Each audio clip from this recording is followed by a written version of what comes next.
is about reiteration of the skills, because some of you might have already attended the first, second sessions which I have done on essays. I'll not focus much time on skill part. Skill part, I'll just focus 10 to 15 minutes. We will learn requisite skills that is required to write essay. We will focus more on directly addressing the questions of 25, 24, 23. We will take at least 3 to 4 topics. In the class itself, we will try to see how to approach upon these topics. Okay, so the primary focus is first 10 to 15 minutes learning skills of essay writing, followed by practically applying those topics and trying to write answers for them in the class. Got it? So what we will do is, once you guys select a particular topic, you can select any topic from 2025, 24, 23, or I'll also do that, because what I have a PYQ list of 25 to 29. That is when there is a pattern change. So from them, we will pick 3 topics. For first 5 minutes, you put some effort. You try to write a framework. Then when I try to explain it on the board, you will get a better understanding of it. Understood the point I am trying to say? If I directly start explaining it on the board, possibly your ability to appreciate the same might be less when compared to you putting some effort to crack it. Then learning how I tried to crack it on the board would be more instructive, would be more helpful to you. Got my point? Yes. So first 10 minutes, 15 minutes we will spend on learning the skills. Okay. For those who have attended this session previously, Deeksha sessions, I mean the UPSC War Room, other sessions, it might sound a bit repetitive, but still bear with me, it's important. Skills are, skills have to be revised as many times as possible. So skill number 1, which is required for you to write an essay,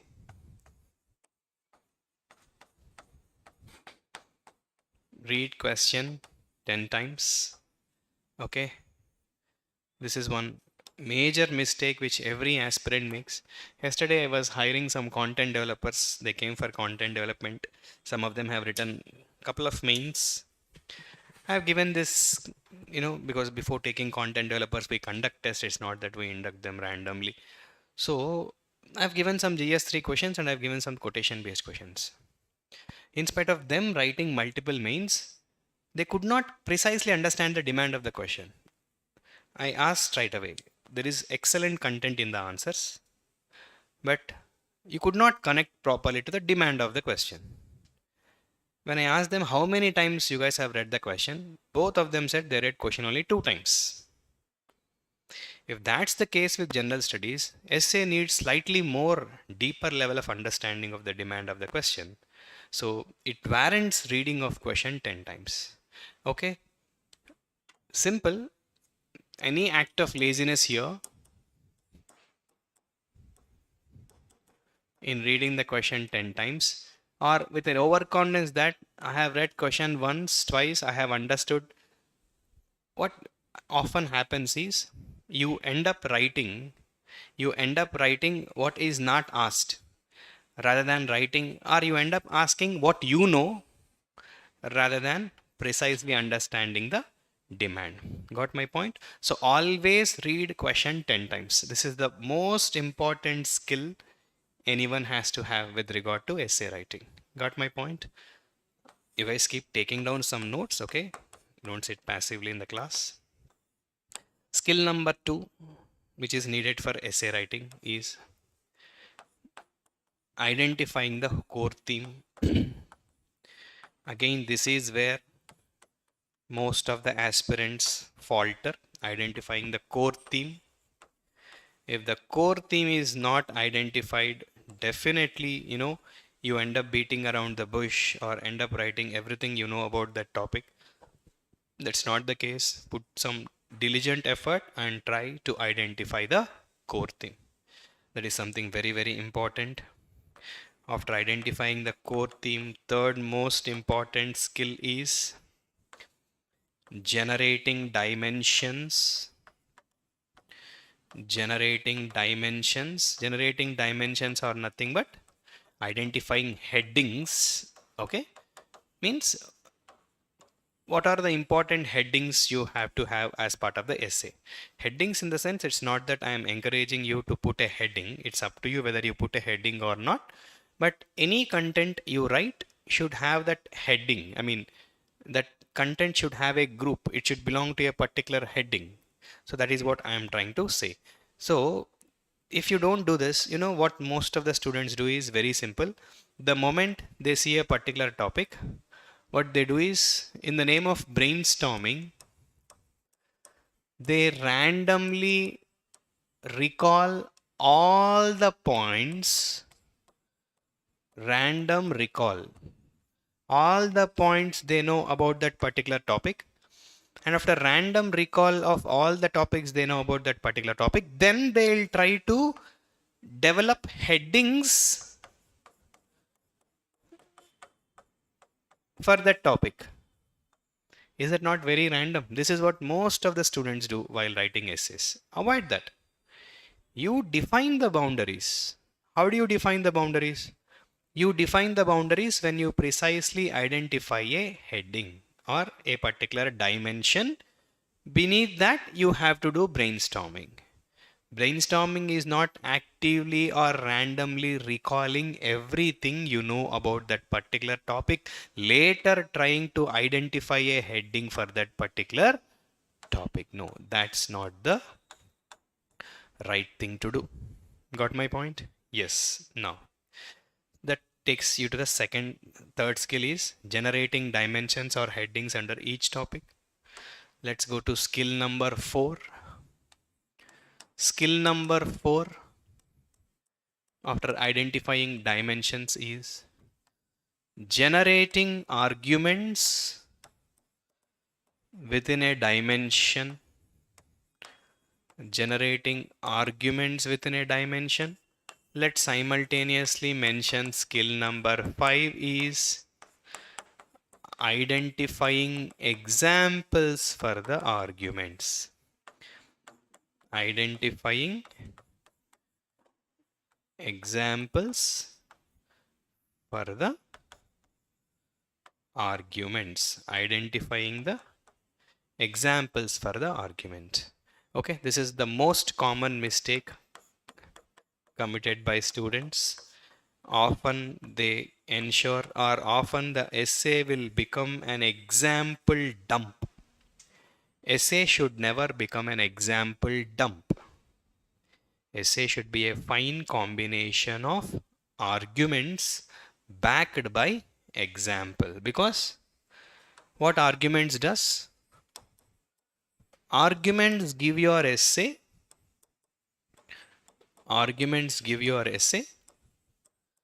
analytical depth. Arguments give your essay analytical depth, whereas examples indicate your current awareness. Most of the students have this bias that if we write more examples, that will tell examiner about my current awareness, and they would want to, and this is often topped by the recency bias, wherein whatever they have read recently, they want to show it to the examiner. And this recency bias is a common thing, and there is another element called as familiarity bias. If you are a PSIR student, your essay, we can, after evaluating hundreds of essays, just by going to the second page, third page, we can tell that this guy is a PSIR optional guy, this guy is a sociology guy, this guy is an anthropology guy, because you end up, showing your optional knowledge in your essays, which is otherwise not asked, or which is otherwise not required. You understood the point I am trying to say? So it should not be a dump of examples. It should not again be driven purely by arguments. It should be a fine combination of arguments which are backed by examples. That's something very, very important skill which should not be ignored. So generate arguments, then identify examples for those arguments. Another important skill which you all have to master. This is a most common mistake students commit. Prioritizing the dimension. Prioritizing the dimension means it is about space, time you allocate to each dimension. Let's say every essay might be having some 6 to 8 headings on an average. One particular heading you know well. That does not mean that that particular heading you would be or you should be writing in 4 or 5 pages. You understood my point? That could be the most important demand of the essay. Still, if you end up writing the same thing for 4 or 5 pages, that shows this candidate does not know how to prioritize the content. Second, it also shows your lack of analytical depth. Again, lack of analytical depth. Again, often you may not write sufficient number of dimensions because most of the space and time you are overemphasizing on one particular dimension. This is the most common mistake students commit, wherein they don't know how to prioritize a particular dimension. They tend to overwrite a particular heading. Trust me, there is no bigger mistake than this. Okay, just because you know something, don't keep writing. Try to have that switch. Immediately move to something that matters. Immediately transition to something that actually fetches you marks, and that is how you have to prioritize. Next important skill after prioritizing the dimensions you all should have, it is this logical connection with connectives. Logical connection by writing connectives. This is also the place where most of the students falter. As you are transitioning from, let's say you have identified 6 to 8 dimensions or 5 to 8 dimensions, A, B, C, D, E, F. Your dimensions should have a logical order.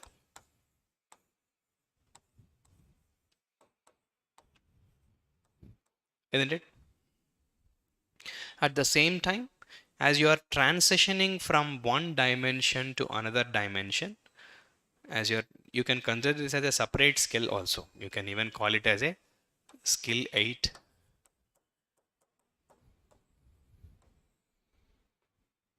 You identified dimensions, good, but the dimensions you identified, there should be a smooth transition. You should clearly tell examiner that I have addressed this, now I am moving to this. I have addressed this, now I am moving to this. Address this, now I am moving to this. With some connectives. Connective lines means having discussed this, having addressed this, having tried to analyze, whatever, anything, tell examiner with lot of clarity, and if possible try to underline that connective. Okay, that improves the visibility, and tell examiner that I have addressed the previous dimension, now I will move to the next dimension. This will make your essay look simple, easy to read. Evaluator should not sit for more than 3 minutes on your essay. The more the time evaluator sits on your essay, the more chinks in the armor will come out. Okay? Make his life easy. Simple, easy to understand English. No unnecessary flamboyance. Okay? Proper identification of dimensions. And some of them also have this habit of writing a thesis statement. Thesis statement means soon after the introduction, some students write a thesis statement. Thesis statement means Some also call it, there are different names for it. Nothing but in this essay, we will be discussing A, B, C, D, E, F. Let the examiner be known. Usually students write thesis statement after the introduction. And once you write a thesis statement, ensure that everything you have written in the thesis statement is actually replicated in your essay copy. That again is a mistake students commit. We read thesis statement, we expect something. As we are going through it, the things which you have committed that you would write, often you end up not writing. Isn't that inconsistency? You committed yourself that I am going to address A, B, C, D, E in my essay. But when I start reading your essay, A is there, B is not there, C is there, D is not there, E is not there. Then some Z is there, Y is there. Means you have not done brainstorming well. Simply put, it will spoil the coherence of the essay. Got my point? Whatever you have committed in the thesis statement, let that be seen in your essay copy. So this is skill 7, that is skill 8, that is writing a connective and underlining the connective. Let's go to skill 9. Skill 9, also important, often undermined, often ignored. Good introductions and conclusions.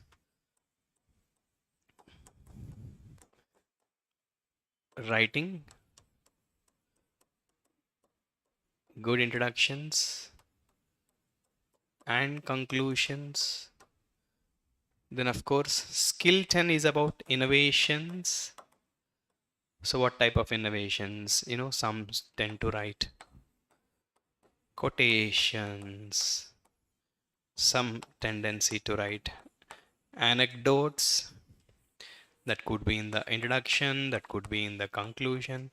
So quotations, anecdotes, or any case stories, newspaper reports,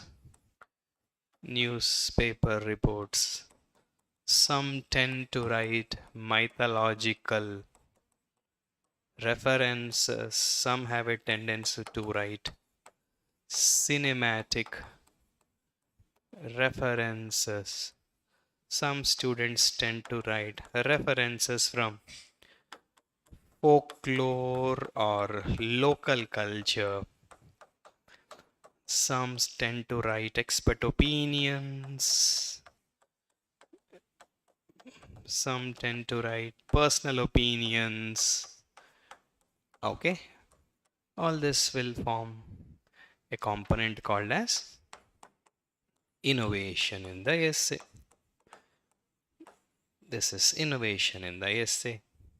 So these are the 10 most important skills you all have to learn, and this, this 10 skills should get visceral. Okay. You should revise this 100 times. If you know that these 10 skills are something very basic, very mandatory to write an essay. Essay writing is very simple. Okay, but you have to practice on that. On top of that, a substantial amount of practice. Skill 1, read essay 10 times. Then after reading essay, you will be in a position to identify the core theme effectively. Then generate dimensions or headings. After generating dimensions or heading, let's generate arguments under each dimension. Then identifying examples for the arguments. Okay, never commit this mistake of random brainstorming, then identifying headings for that. Then prioritize the dimensions really well. Don't overwrite under each heading.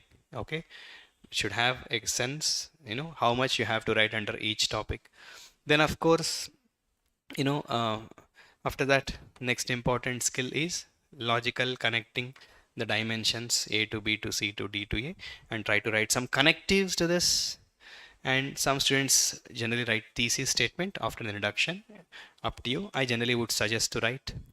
Then practicing good introductions and good in conclusions. Then skill 10 is innovations, where things like quotations, anecdotes, case stories, newspaper reports, mythological references, cinematic, folklore, expert opinions, all this come. general tendency of the students is to overemphasize on this innovation part at the expense of ignoring. Students say, we want essay classes. What can we teach in essay classes? This stuff only, right? All these skills, are they supposed to be taught or are they supposed to be practiced? If I want to make a course, then I have to pick that skill 10, then I have to make a 50 hours essay course and make you write all quotations, make you write all mythological references, make you write all my favorite movie references. That you also can do, right? You got my point. So students will be under that illusion that essay is about this skill 10.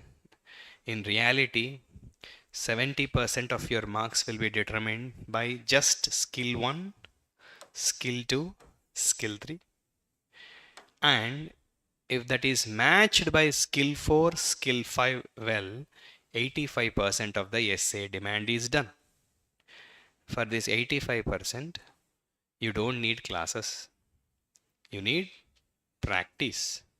Classes are for that rest of the 15%, that fancy things like, saying don't write lengthy sentences, underline important ideas. Okay, yes, once you know them, you know them.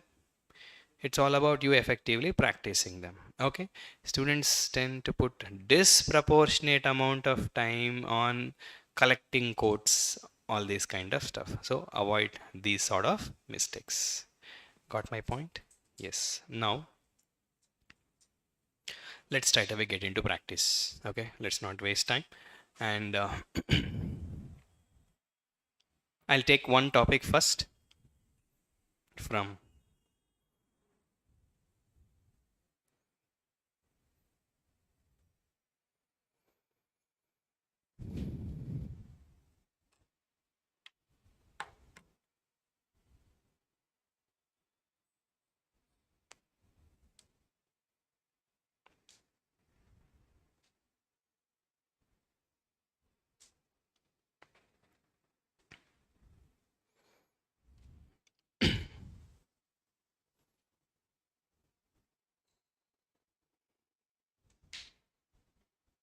Yeah, I'll start with this simple topic. Best lessons are learned through bitter experiences.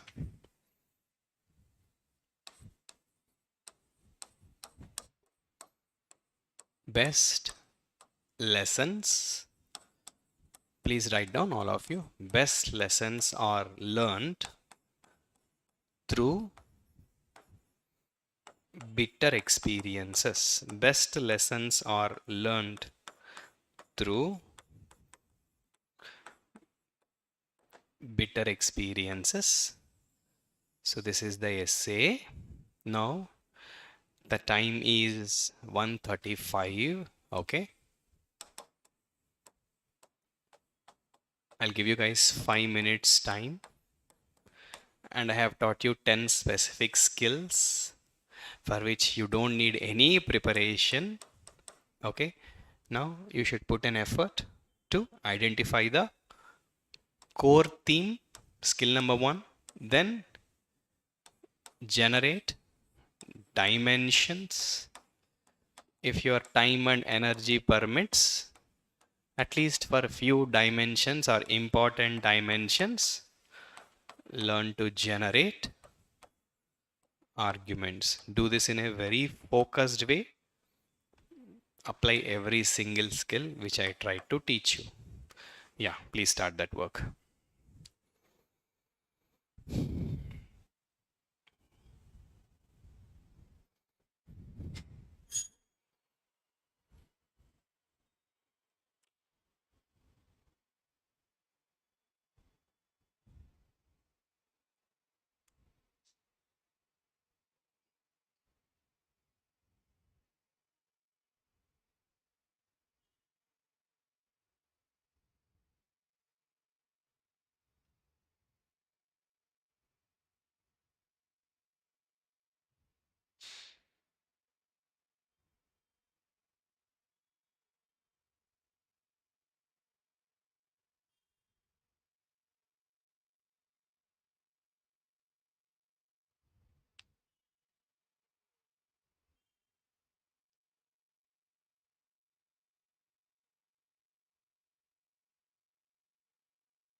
Okay.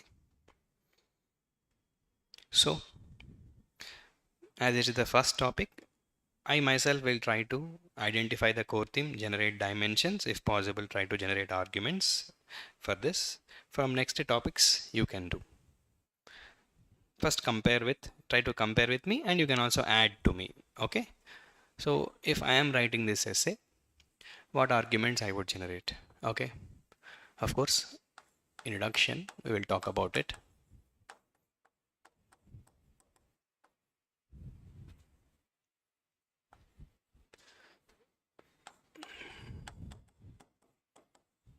Bitter experiences.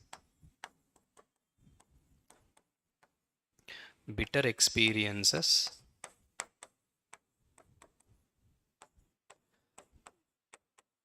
and their role. Bitter experiences and their role in learning lessons. Bitter experiences and their role in learning lessons. That is one heading I would like to put. Then, what are other ways to learn lesson? What are other ways to learn lesson?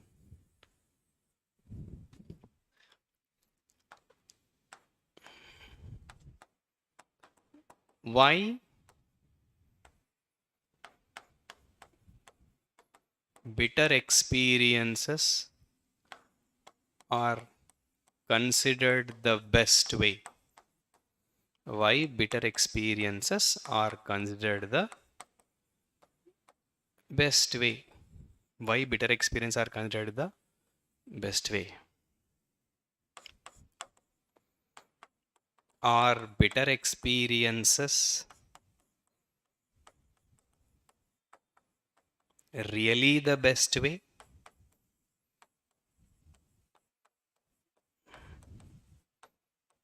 Really the best way?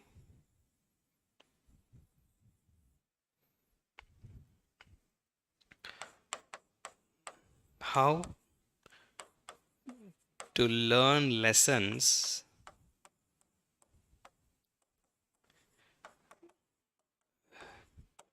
by integrating all methods or all ways to minimize bitter experiences. So, if I am given an opportunity to write an essay, I will identify these 5 themes. First, I will say how can bitter experiences help us in learning lessons. This is one dimension I would like to talk. Then I will like to talk, uh, is bitter experiences the only way to learn lessons? Need not be. There are other ways also to learn lessons. I'll try to identify what those ways are. But the essay gives a categorical statement by saying bitter experiences are considered the best way. Then I'll try to justify that no doubt bitter experiences are one of the best ways. Then I'll also try to negate the argument by saying not always bitter experiences are the best way to learn the lesson. Then another dimension I'll try to tell, it's not always the best experiences. We should learn to overall enhance our ability to appreciate the experiences or build the skill in such a way that we can learn from any way. Bitter experiences are just one way. We should try to minimize the bitter experiences, but still we should learn our lessons. So, how to do that? These are, apart from introduction and conclusion, 5 important headings I'll try to consider as part of my essay. Anything else you guys would like to add apart from these 5?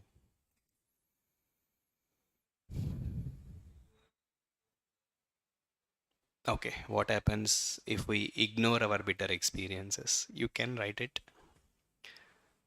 Yeah, you can write.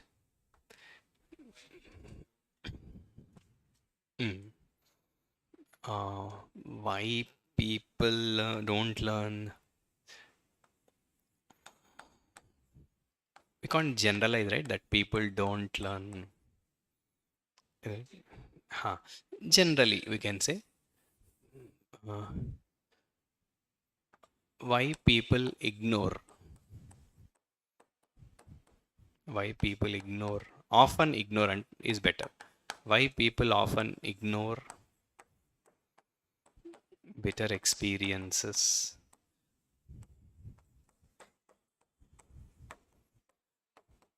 and consequences of ignoring them. But this this has not a great impact. You can include it, but the dimensions which I have written, I believe, are little more directly hitting upon the demand of the question. Okay, anything else? Ah, good. Anything else you can add to this? Any other dimensions? So, are you in a position to precisely identify these dimensions? Core theme is bitter experiences. As you know, it's a very simple essay. Lessons. Okay. See, there are several ways of learning a lesson, right? Isn't it? Now you are learning a lesson on essay writing. Okay. Not everyone had bitter experience with essay. Let's say you have written one UPSC mains and you got 60 marks,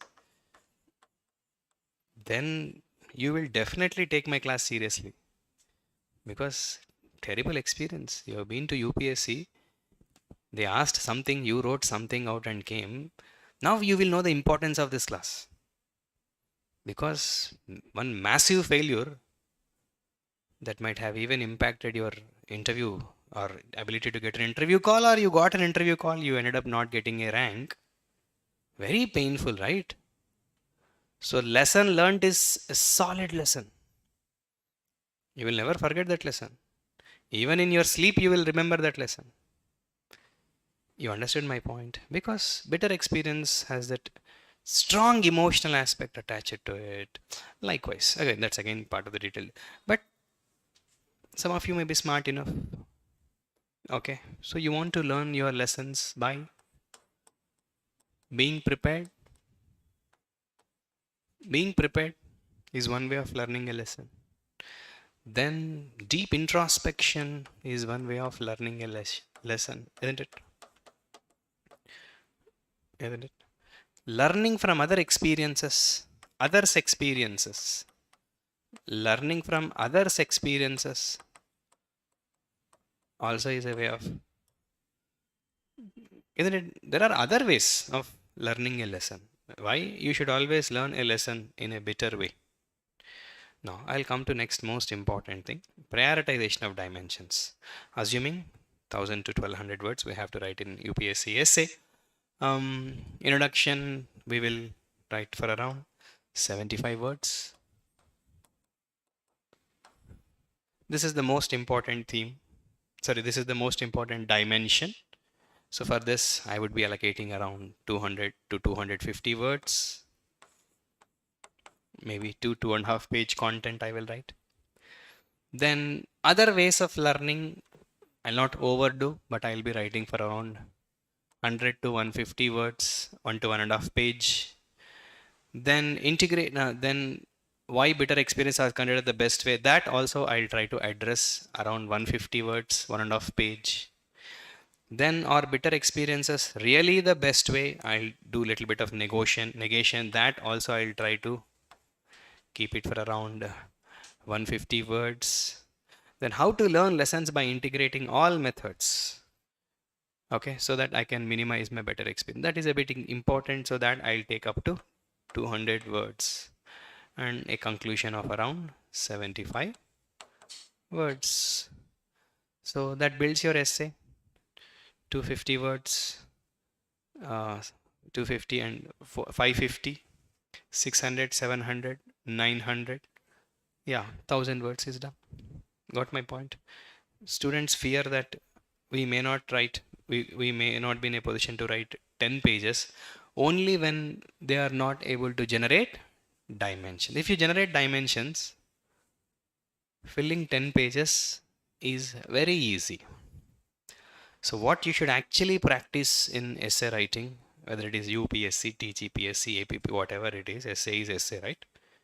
Learn to generate those dimensions. Of course, before that, you have to identify the core theme effectively. Once that is done, filling 10 pages is like easy, because now you just have to write 2 pages on this, right? 2.5 page on this, 2 pages on this. You might be feeling dearth of time and space also if you learn to generate good and relevant dimensions. Again, dimensions should be very relevant. Like, these two, it's not that they are not bad dimensions, they are also good dimensions, but we have to be mindful of the space and time at our disposal, and accordingly we have to include the dimensions. Got my point? I spoke about prioritization of dimensions. Next important thing is generating arguments. Don't directly write examples.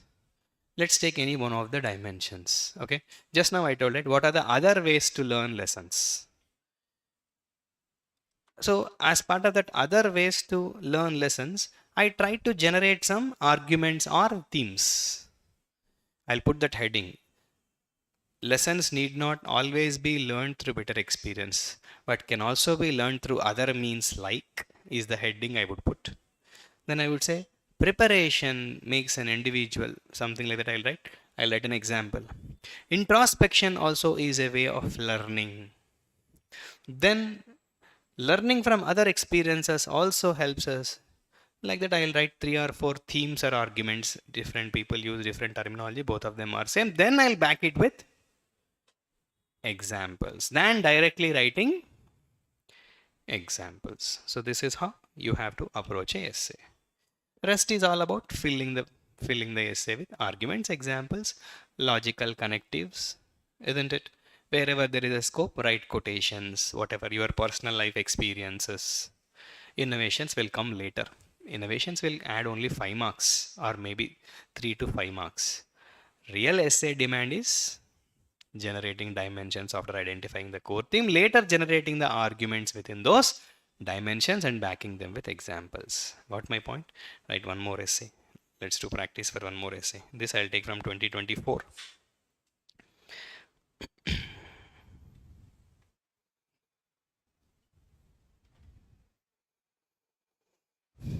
Try seriously with whatever skills you have learned now.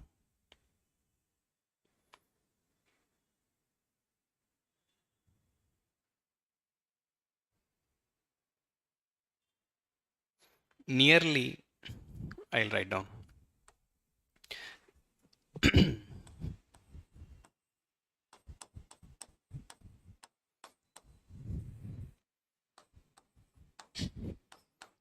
Nearly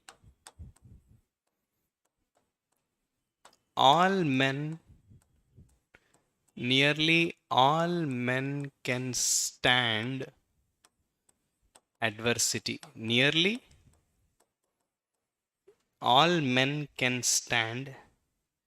Nearly all men can stand adversity, but to test the character, give him power. But to test the character, give him power. Okay, so all the 10 skills I have taught, try to implement them. Read question 10 times, identify the core theme, generate dimensions, generate arguments within dimensions. Think through these skills.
Done.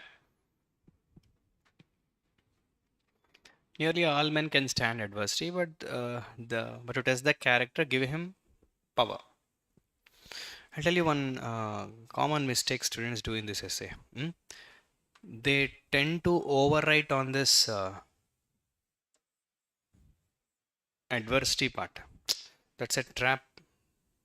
Look at the tonality of the essay. They're just giving a generic statement. Nearly all men can stand adversity, but to test the character, give him power. So there is another important skill you all have to master. That is, you should try to appreciate the tonality of the essay. Okay. That comes only when you read the question 10 times. If you don't read the question 10 times often, you may not be in a position to appreciate the tonality of the essay. Students end up writing a lot of content on adversity. Like they'll try to justify, like, yes, all men can address adversity, or they'll try to say that no, some of them cannot. No, that's, you write about it, but don't overdo it. How many of you have done this mistake? All of you understood that adversity is not the core idea. Adversity is, you have to write about it, need not. So core idea is nothing but power as a means of test of the character. Got my point? So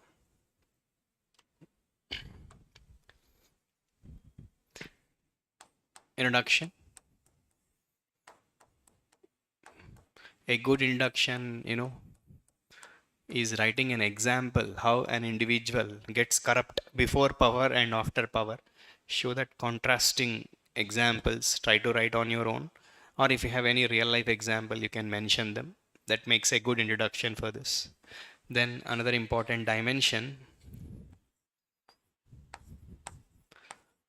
power as a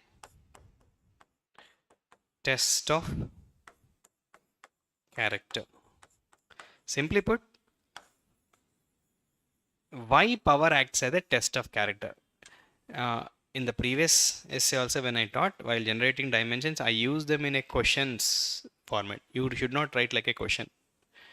Question is just to make it easy for you to understand. Ideally, you should not put questions, okay? What you should do is, okay, let me clarify that. Why bitter experience are considered the best way? No, don't put why. Bitter experiences are considered the best way because. Are bitter experience really the best way? Bitter experience are not always the best way due to something like that. Okay, don't put why, what are other ways to learn? No, there are other ways to learn lessons like. Don't put why in the heading.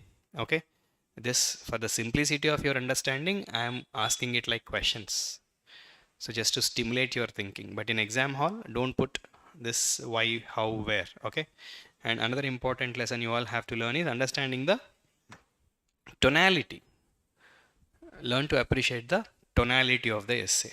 So here, power as a test of character. Simply put, how power helps in testing the character. How power helps in testing the character. Then this is an important dimension. Then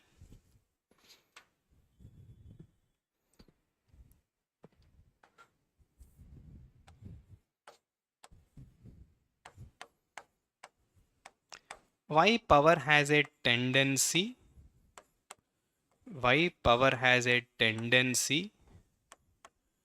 to alter the character. Why power has a tendency to alter the character. Power as a test of character. The points might appear a bit similar, but here it is a little more specific. Here it will be generic. Okay. And another point, insulating or addressing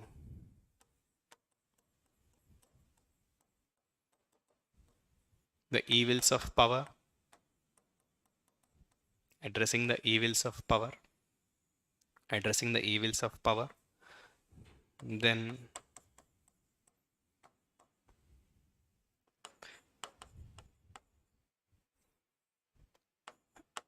adversity is relatively easy to handle. Relatively easy to handle because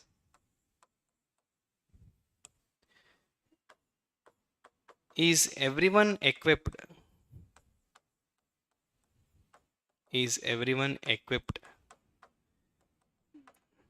with same capability to handle adversity? Is everyone equipped with same capability to handle adversity? Then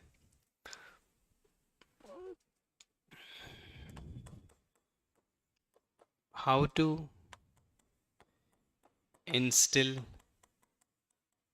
virtues to prevent abuse of power and handling adversity. So ensure that both of them are touched. Okay, introduction, but focus should be more on power as a test of character. How somebody given with power makes them corrupt, power makes them less prone to accountability, power makes them greedy, power makes them entitled, Power makes them feel privileged. So like this, try to generate arguments. Then why power has a tendency to alter character? Simple. This is a continuation to this. When you feel that you are privileged to something, you tend to abuse it or misuse it. When you feel that when because of the greed, what we try to do, we get to manipulate people or we get to lie. So this is a natural extension to this. This will generate some work. This will generate some ideas. Getting into more deeper will give you more number of ideas. So that is an add-on or logical continuity dimension to that. Then you have to also mention about, how to address this evils of power abuse or power. Then you also have to touch upon adversity is relatively easy to handle when compared to power, one dimension. Then is everyone equipped with same capability to handle adversity also has to be addressed, but it need not be overdone. Now let's look at the prioritization of dimensions. Power as a test of character. This will stand for around 200 words. Introduction, 75 words. Power has a tendency to alter the character, around 250 words. Okay. Then adversity is relatively easy to handle when compared to the power. This for around 100 words. Is everyone equally equipped with same capability? Around 100 words. Then 250 words addressing the evil of power. Addressing the evil of power. Yeah, this addressing the evil of power in such a way that, you also have to simultaneously write about how to handle the diversity. That dimension would be sufficient. That will be, this has relatively less number of dimensions, but essay gives you a lot of scope for good analytical depth. Good analytical depth wherein you have to go deeper about understanding various manifestations of power. It's a very good essay which has a lot of scope for analytical depth and generating good many dimensions and substantiating them with good number of examples. Okay, and you can conclude these kind of essays by by saying you can no doubt society is becoming increasingly more what do you call equipped to handle any misuse of power or abuse of power. That could be at the international level or societal level, starting from the family level, isn't it? Now the patriarchy is coming down, the influence of the dominant caste is coming down, the influence of the dominant religion is coming down, the influence of the majoritarianism is coming down, and influence of the dominant nations is coming down. No doubt world is trying to become, our world is becoming a better place to live because we have developed capabilities, better institutions, better mechanisms to handle the power in an effective way. That way you can conclude in a positive way and optimistic way. Don't conclude on a pessimistic note saying that power, as long now there is a greater power misuse, something like that. Always avoid pessimistic way of conclusions. Okay, so I'll stop this session. I thought I'll do three, but it took little more time than that is needed. So that's what essay, it is simple. Don't waste your time by just passively accumulating quotations, all that you have to do, but that's not the only thing you have to do. In reality, 80% of your efforts should lie in taking a particular topic, identify core theme, generate dimensions, learn to develop arguments for those dimensions, match them with examples. This is the real essay skill. Okay, passively writing down mythological references, somebody suggesting to read this book, that book, reading so many books, no, that should be part of your preparation, but that's not the real essay preparation. That will add to the essay preparation, but that's not the real preparation. Real preparation is practice. Be very, very clear in your head about that. They're not expecting any fancy English or any fancy quotations or references from the so-called recent textbooks or recent books. No, not that you should have read. Not every topper has read all the books or anything like that, right? It's about basics. It's about common sense. It's like a good movie. You are given an opportunity to write scripts for two beautiful movies in 3 hours. Write a beautiful script, keep it easy, keep it simple. And again, there is no one best way. Some like Trivikram Srinivas, some like Rajamouli, some like Puri Jagannath, some like RGV. As long as the fundamentals are intact, in your own way, you can convince the examiner. But the fundamentals are these 10 skills. Within these 10 fundamentals, within these 10 skills, you play according to your own style. Okay, again, come out of that outdated pestles defer framework, all nonsense. They have no validity in the current style of essay writing. Every essay should be approached in a fresh manner, in a way that it has scope for understanding its, in its own context. Don't mug up these frameworks. What I have given is not frameworks. What I have given is fundamental skills. Got my point? I'll stop the session. Thank you.